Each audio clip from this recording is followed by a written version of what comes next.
What's up, YouTube? Back at it again with another banger video. This is the start of a new series, the Superman for All Seasons book. It's 4 chapters. It's broken up into the 4 seasons. So book 1 is spring, then fall, then winter, then summer. It's by Jeff Loeb and Tim Sale. And if you're unfamiliar with those guys, they did a whole lot of collaborations throughout the years. You know, they did, of course, probably their most famous work is Batman The Long Halloween and the sequel Dark Victory. Then you have this book. You have the Color series over at Marvel. You know, the Spider-Man Blue, and then Daredevil Yellow, Hulk Gray, Captain America White. You know, it's a great duo, and unfortunately we lost Tim Sale a year or two ago, and he was just one of my favorite artists. I mean, you'll see as we go. This book is much different than a book, say, Batman The Long Halloween, because this one it's much more open line art style. He leaves a lot more to the colorist. The colorist's name is Yarn Hansen. I'm not sure if I'm pronouncing that right.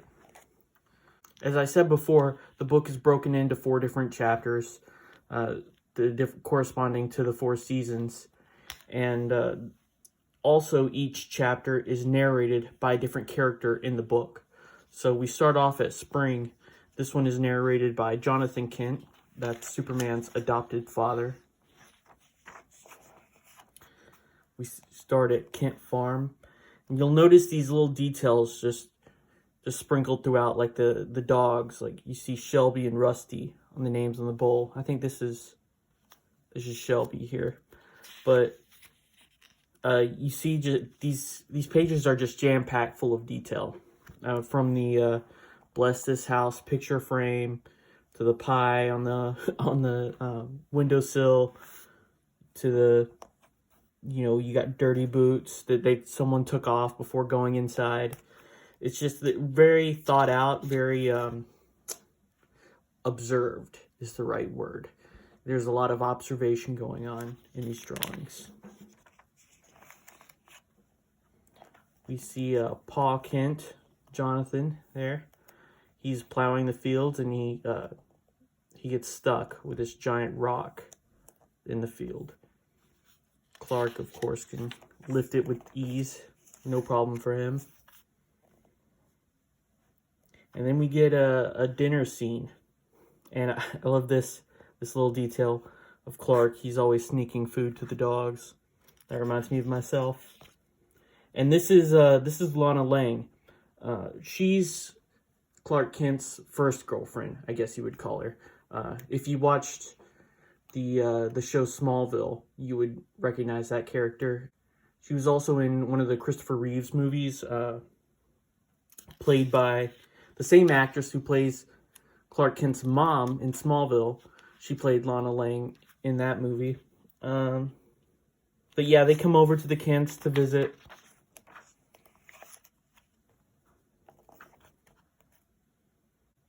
Clark doesn't really know what's happening to himself. He knows that he's getting these powers, getting, you know, super strength, super speed. He doesn't really know what's going on, and his parents are debating on, you know, what they should tell him. You see, they're worried. You know, he's becoming so powerful. They are worried that he might make the wrong decisions, or he might turn out bad, like if they don't do a good job as parents. And they're worried. They're like, do you think Clark can hear us? And they're like, of course not. He's on the other side of the house. And his window's open. And of course, he has super hearing, so he can't hear everything they're saying. Also, another great detail. If you notice in the house, they have just these like beige colored curtains throughout the house, except for Clark's room. Clark has red curtains, which is, of course, foreshadowing the red cape that he'll soon have. You see the dog is asleep in his bed, just like me. He's just like me, for real.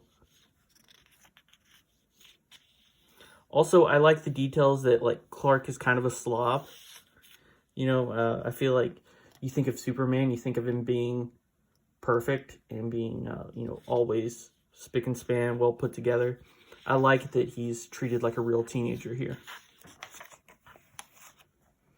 Then we get a great shot of double-page spread of Smallville, and you could really see the Norman Rockwell influence on Tim Sale here. We'll even see some Norman Rockwell references later on. And this is Pete Ross. You'll recognize that name from Smallville as well.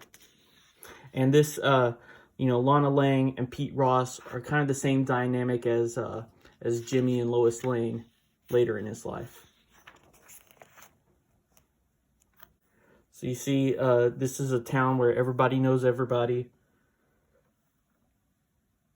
Kind of like Cheers, everyone knows your name. You see that Pete Ross, he's a bit superstitious. He rubs this elephant head, this statue of this elephant's head every time he comes in here. And that's going to be continued throughout the book. Clark remembers he's supposed to get a haircut, so he rushes over next door to the barber shop, and as he's sitting down in the chair, he can't help but accidentally use his x-ray vision. He hasn't figured out how to control it yet. He's still discovering he has these powers, but he doesn't have any control over them yet. And the guy starts to cut Clark's hair, and the scissors break. And he just says, you know, they don't make scissors like they used to. Clark races home faster than a locomotive. Outruns the train. Mr. and Mrs. Kent, they see Clark standing out there in the wheat, and they decide that it's time that Jonathan have a talk with him. So he goes out there and explains, you know, that they found him, or how they found him, you know, in the rocket ship when he was a baby.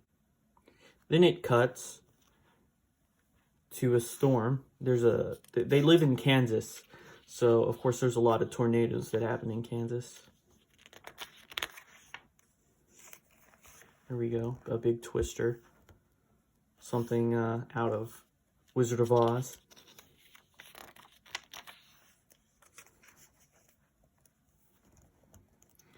Clark gets swept up in it. See, he's not able to fly yet either, or at least he doesn't know that he can fly. But as he's swept up here, he finds that he can sort of control himself while he's flying through the air. Sees this guy near the gas pumps, tackles him out of the way. Just as the explosion happens, he's able to shield him from it. And when the dust settles, the town's been destroyed. But they're both okay.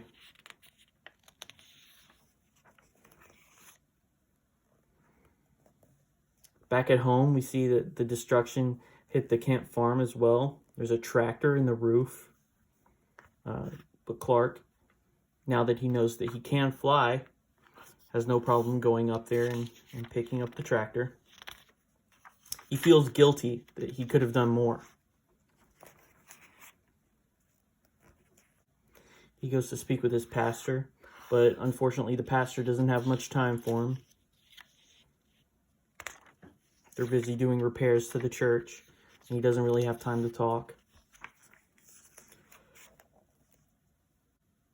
Then we flash forward to the graduation. He graduates high school, and they have a party. It looks like a barbecue in the backyard, and he takes Lana up on the hill in his pasture, and he decides to show her that he can fly. Another great double-page spread. You'll see that while this book is, each chapter is longer than your typical comic book issue, but you'll notice that, you know, it's pretty breezy read. There's not a lot of words. There's a lot of these, like, big open pages.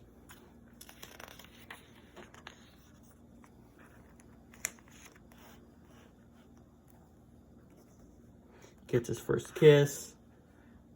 Now he's telling his parents goodbye. He's moving to the big city. Another beautiful double-page spread.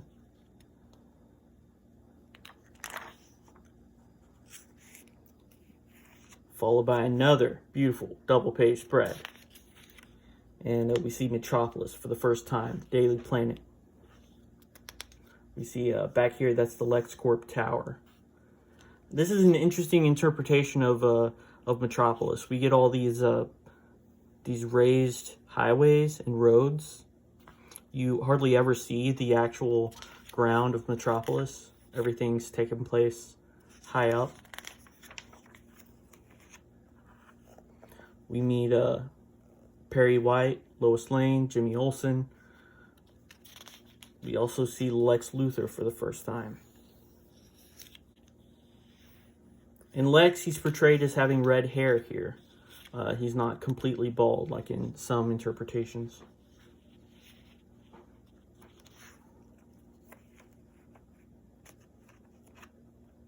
We see a little boy chasing his cat when he almost falls off the side of this building. And he's saved by Superman. This kid will come back later in the story, so remember him. Another beautiful page. And it ends here with Lex Luthor. He's not too pleased with this new guy showing up in Metropolis, stealing the spotlight from him. So join us next time. We'll look at the summer chapter of this book. And don't forget to like, comment, and subscribe. Thanks for watching. Bye.